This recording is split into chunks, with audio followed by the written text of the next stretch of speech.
In this episode, I sit down with Giulio Sciorio to talk about getting professional results from your mobile phone camera.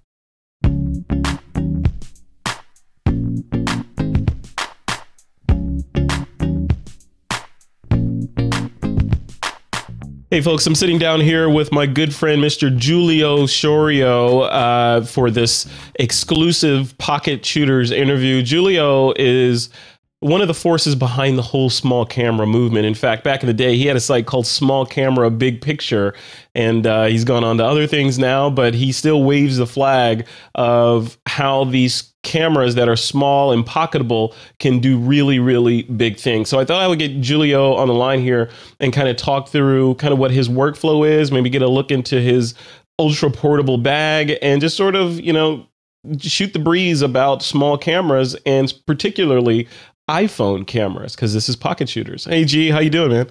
Good. How you doing, man? Bow. Wow, I'm doing good. I'm feeling labeled today. Nice. Label.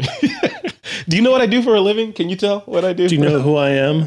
Do you know who I am? Then you pull out the smartphone. I know, exactly. Like, I am a photographer. So Pocket Shooters, the whole gist of this movement that we're kind of in now, especially with the iPhone 7 that is imminent, or by the time you're watching this video may even be out. It's supposed to be crazy, right? We've been seeing all kinds of rumors about what's going to be in that thing. We've seen dual lenses, and we know at WWDC, Apple announced that the next version of iOS will support RAW. So things are getting real, right? It's getting real with these iPhones now. It's not just your crappy Trio phone. Remember back in the day, the Treo? I had one. Yeah, I had one too. I love that thing, but the camera was not all that. And now cameras today in these phones can do, I'm going to go as far as to say, professional level work. What do you think? Are they there yet? Are we on the precipice, or do we have a long way to go? No, I think that the cameras in the smartphones have been at professional level work for a while. I mean, we're seeing professionals use them not necessarily as their only camera, because there's a difference between using a dedicated camera like tactile, buttons and whatnot for speed versus a smartphone. But there's a lot of professionals that are using the smartphones, not just for shooting, but for workflow. But sometimes they are shooting with it because they can get to the delivery method fast with a smartphone. So it may not be the best quality, but if you're focused more on the content and getting it online quickly, then smartphone could be the way to go. Yeah, I think one of the things that these smartphones, one of the challenges that these smartphones or smart cameras have to jump over is that stigma. Because it's since we've had since they first started sticking cameras on phones, they sucked. Right. And then only now recently, within the last several years, with Apple and Android, et cetera, coming out with these really good phones with cameras on them, has that stigma started to shift. But there's still that nasty taste in your mouth of, if you shot that with your camera phone, it's going to be crappy. Go get a real phone. Right. Do you see that? Yeah, but it's generational. It's just when you have younger art directors that are doing the hiring and they know where it's going. I mean, it's really the intention. Is it going to live online? Do you need it online quick? Are you shooting just for Instagram? Then you may not necessarily need a larger camera, especially you want it to go fast. Mm-hmm. And if you're using features like Instagram stories or Snapchat, you have to use the built-in camera. Yeah, that's true. And I don't know. I mean, that's one of the reasons why I built this course, because I feel like now is the time. I feel like we're there pretty much in terms of, like we were talking about in an interview we did a while back, that the smartphone cameras basically decimated in large part the point and shoot market, at least in the United States. In some other countries, maybe not so, but in the United States, point and shoots aren't really that prevalent anymore to be replaced by the iPhone, right? And that's so. What does that mean? Like from your perspective, from the small camera, big picture world, what does that mean? Next, are smartphones like the iPhone 7 and whatever Samsung has up their sleeve next, are those cameras taking aim at the DSLR and the high-end mirrorless market? Well, I think they have for Samsung. I mean, look, they pulled out of the dedicated camera market, and now they just released the Note 7, which I think is a beautiful lust, and I got like lust for the blue one and gold. I'm like, oh my God. I'm like, no, gotta stay away. But anyways, the Note 7 has a dedicated OEM case with lens attachments. Wow. So that says something, because Samsung got out of the camera market, and a year later, Note 7, I believe it shoots raw still photos as well. The thing is, there's not a replacement, though, for a true dedicated camera in the way I mentioned earlier, which is the tactile feedback. Buttons. If you need to do something specific, like low light, if you need to do time lapse, there are certain areas of photography that you still need a dedicated camera for. Just like the iPhone hasn't replaced a musician's keyboard or whatever. It's the same idea. So where's the end result? What's the vision? Use the right tool for the vision. Sometimes that's a smartphone. Sometimes that is a dedicated camera as well. Yeah. Can we do professional saleable work with an iPhone these days? Yeah, well, yes and no. And again, it depends on where it's living. So if someone's like, I just want the images on Instagram, and it's a younger person and they're used to the quality, as far as the technical quality of that look, that's the veneer, right? That's not the content inside.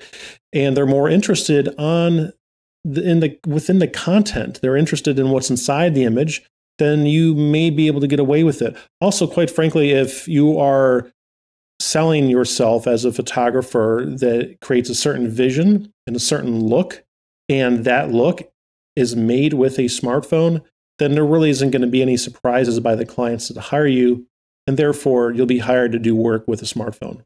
Yeah, and the other piece of it is these industries that have opened up because of smartphone photography, like you mentioned, Snapchat and Instagram. There are lots of sponsored people, or artists that are on there creating work specifically on those networks, like on Instagram, and charging these big brands big money, per post, and making a real living, sometimes six figures in just using their iPhone and walking around snapping pictures and posting them. This is a whole new market, right? It is, and it's quite often they're pulling in well into the six figures, depending on their channels. Yeah, how can I get in that game, man? I need some of that action. If you were a 15-year-old girl that had her market, or if you're like a younger dude that had his market, or everyone's got their market, and if you grow it enough, then the end result doesn't matter. In fact, I think a year or so ago, the photographer Colby Brown did a launch of a camera for LG. And they're rocked out, and then we're seeing all this stuff with the iPhone that Apple's pushing billboards shot with an iPhone. Yeah, that's crazy. And granted, those shot on the iPhone ad campaign is eye catching, because every time I see one of those, there's a new image up there, and it's like, wow, that's amazing. But at the same point, you got to take it with a grain of salt, because I read an article that said there's a lot of post processing that goes into those images, but so what? There's a lot of post-processing that goes into every image, right? Exactly. So then piggybacking on that is, when on the other side of the coin, there's these higher end cameras with interchangeable lenses, whether it's your Sony Alpha series or your Lumix series or your Fuji or whatever your flavor is. With you can't bend physics, right? Because the physics of light's going to do whatever it's going to do, and you need lens elements to do certain things and make certain effects with light and the light sensitivity and all that. So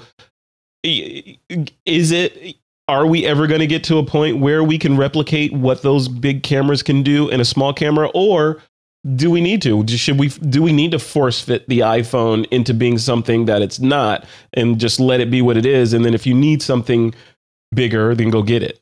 Yeah, I'll take what's behind door number 2, Frederick.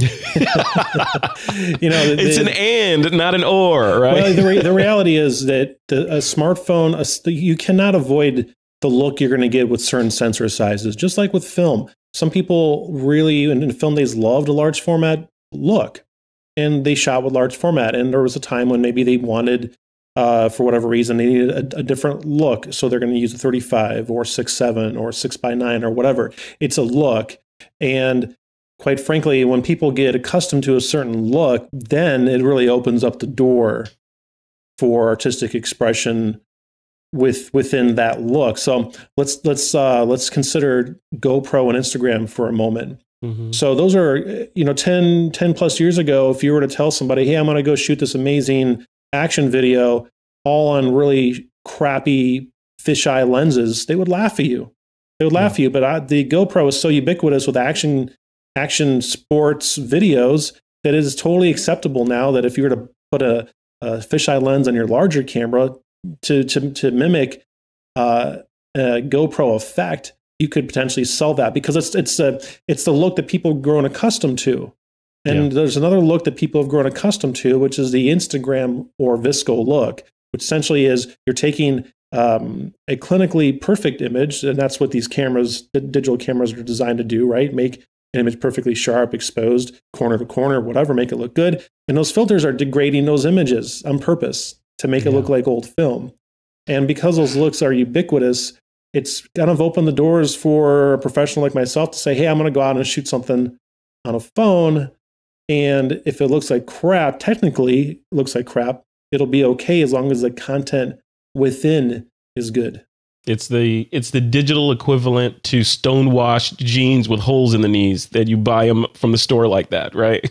Yeah. And I think what'll happen is once it gets really saturated with, and I think we're kind of getting to that point with essentially the digital equivalent of 110 film, which is a smartphone, then I think if you want to really separate yourself, I think what's going to really make a big comeback is going to be quality lighting, because no matter what phone you have or camera or whatever, the lighting is the lighting. You can't avoid that. So quality lighting. And I think the craftsmanship in some regards will come back, but it'll never be like it was in the 80s.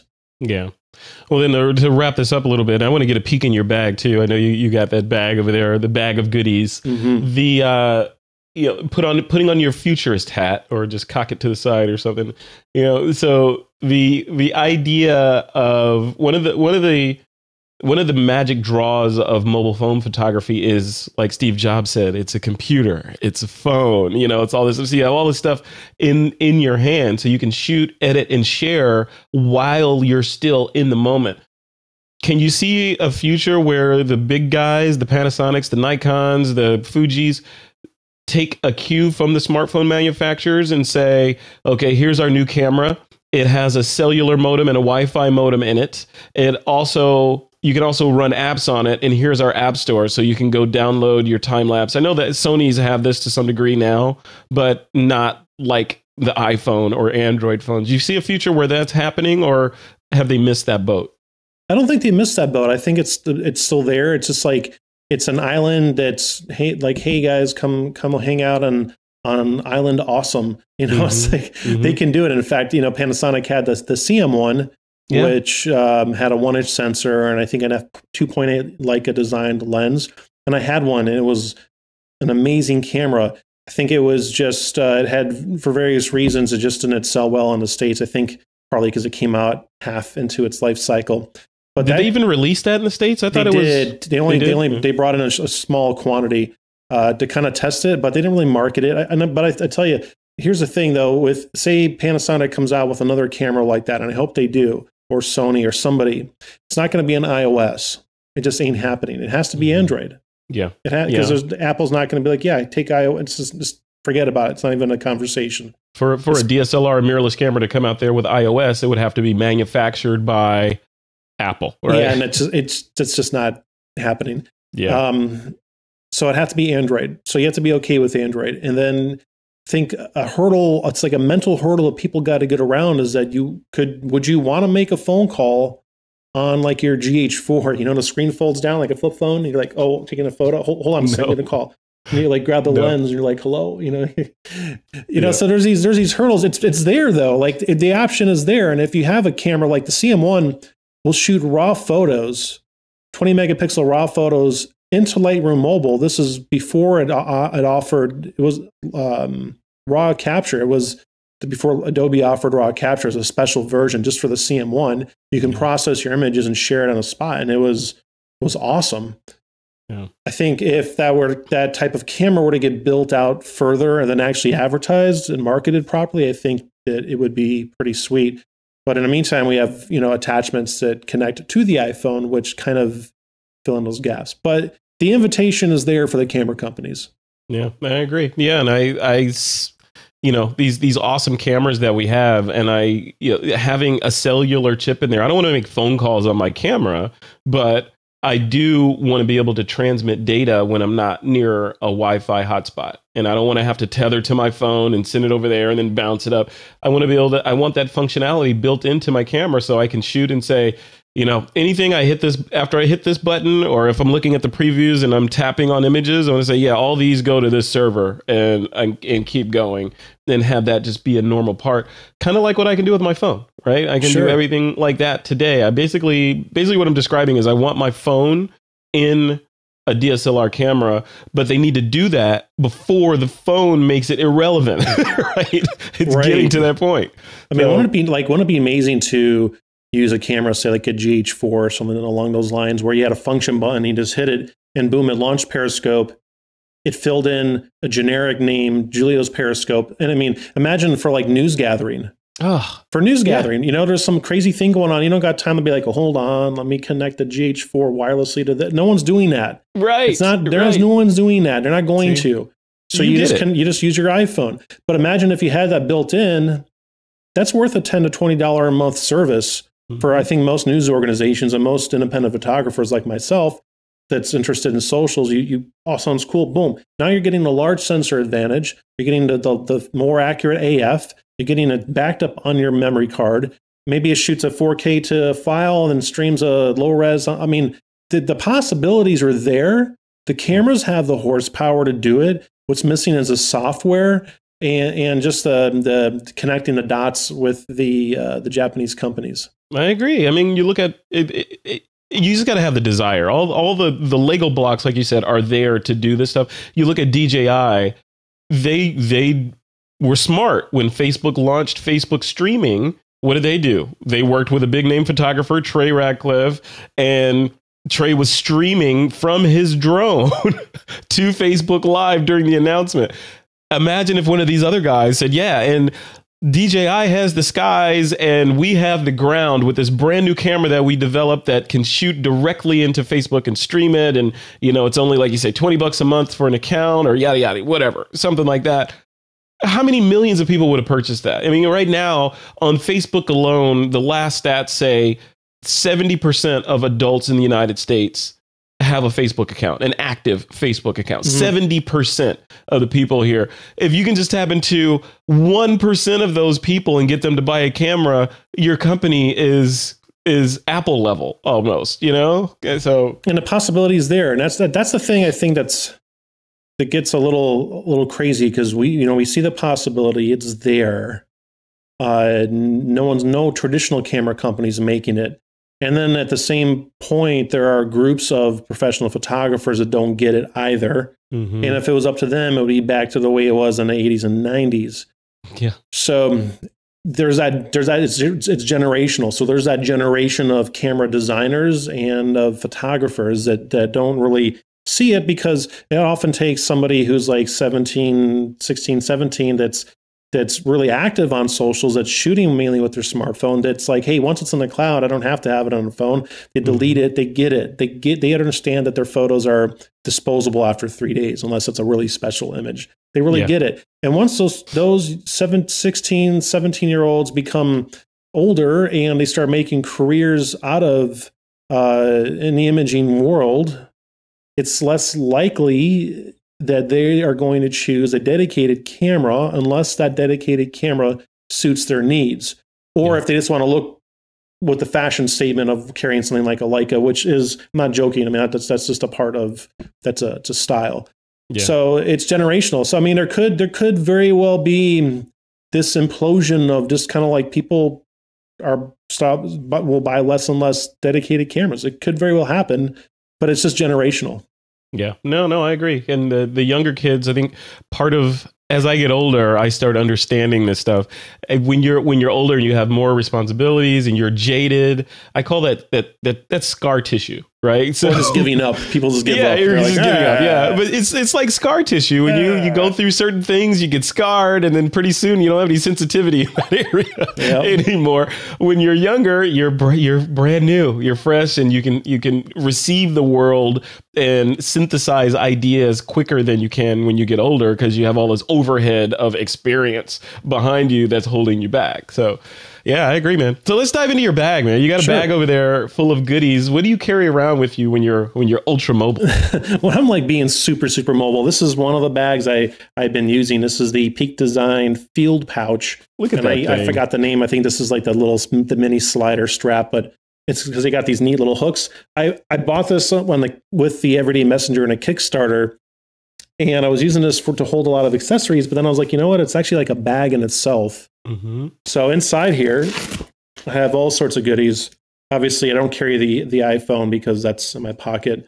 Yeah, but it is branded with my sticky. Look at that branding. Yeah.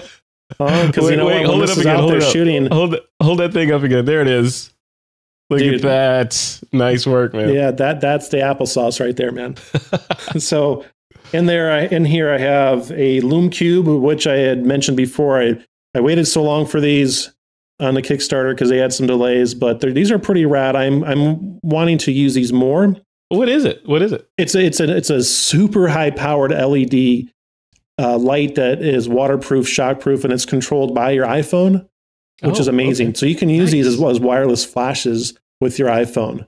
Like I think 5 of these, or you can use them as video lights. Look at that! It's like Star Trek, dude. Look at that. We're on the Enterprise, Captain. You're just destroying your webcam right now. Bright. Like I can't even look at it. It's ridiculous. Hold on, I could turn this off. What do those things cost? I think they're like $100 a pop.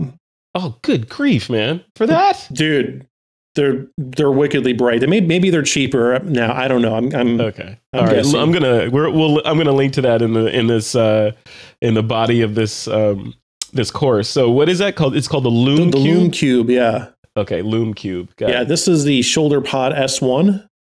Yeah. This is a grip for pretty much any phone or phablet. And I modified this.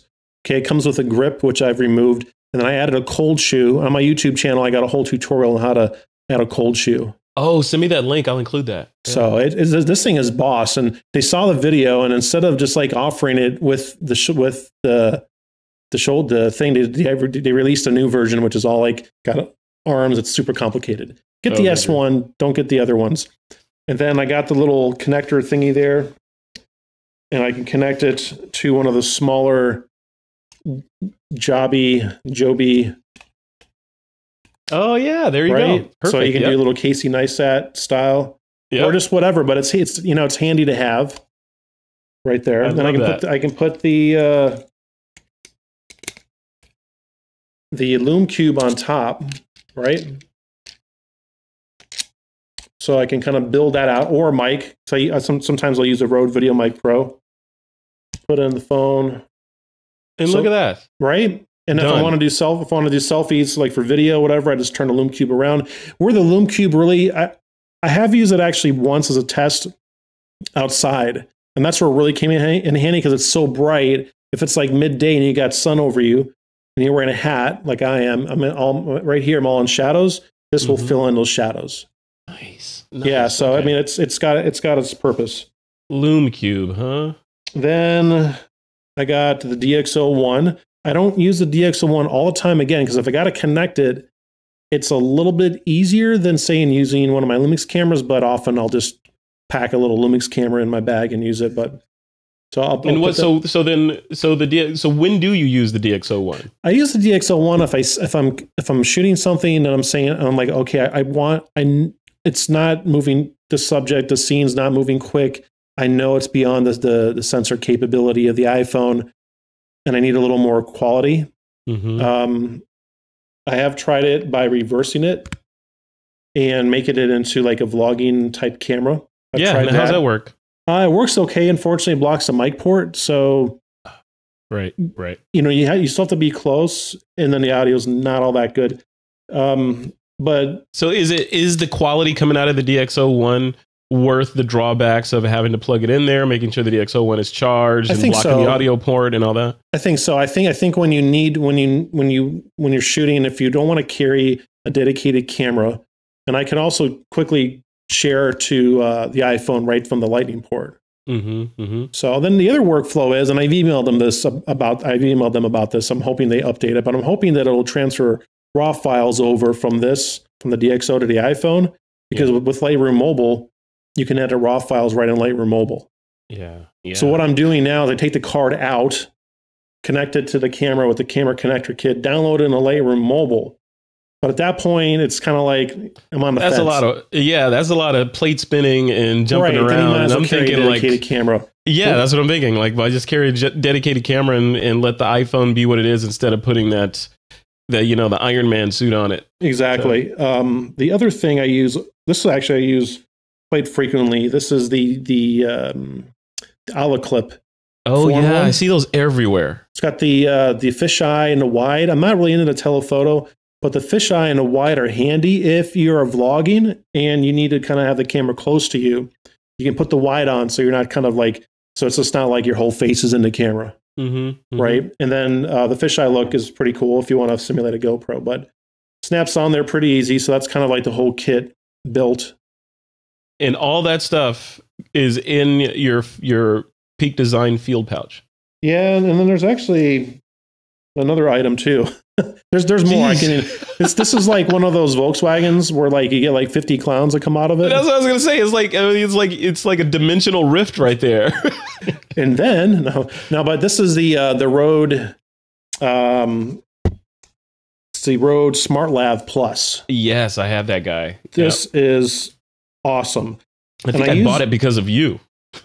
Oh, right on. So I use this. I've used it. I got the GH4 or just the normal mic adapter, but I mainly use this with the iPhone, because if I need to quickly get some good quality audio, I can just plug it in. I can wear it.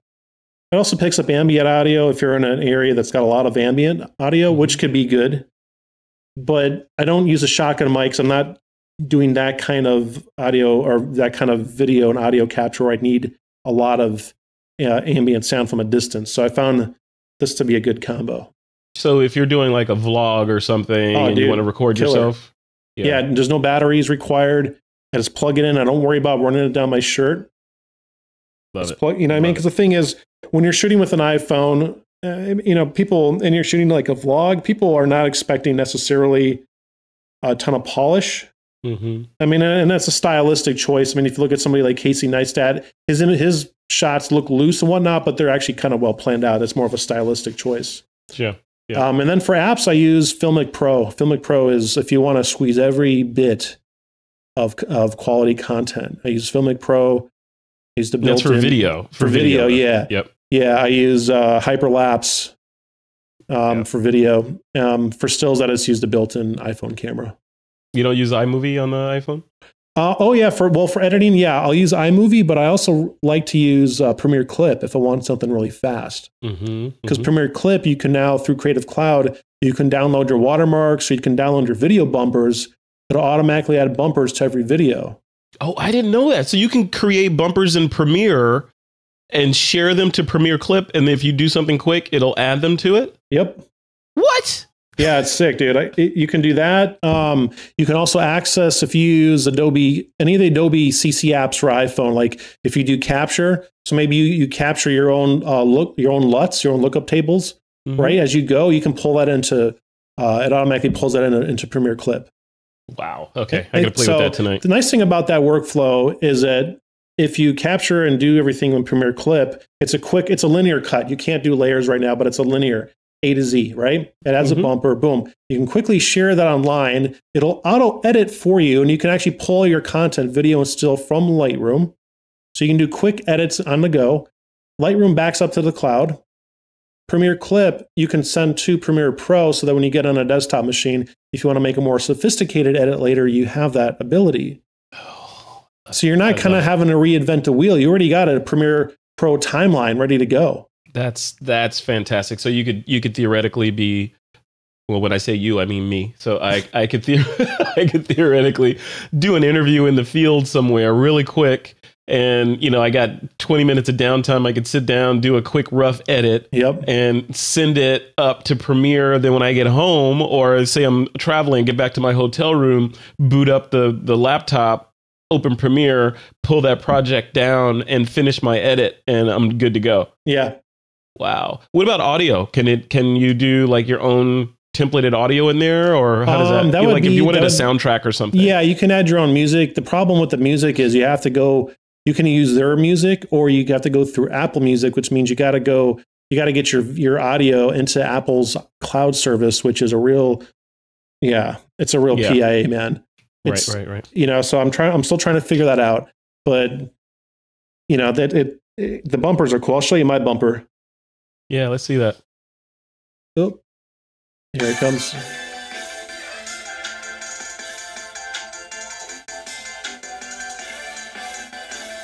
What?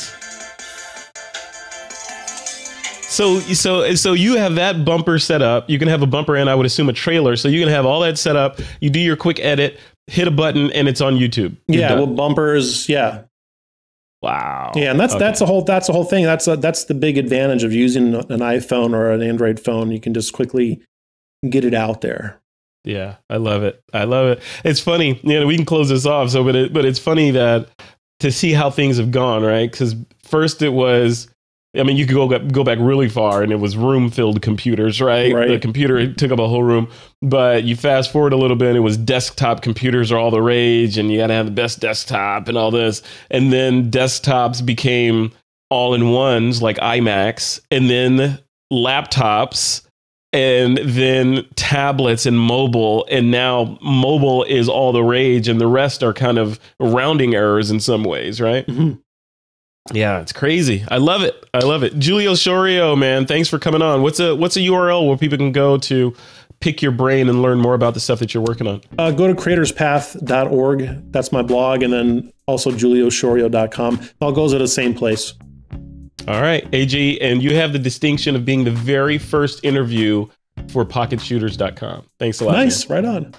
All right. Peace. Take care.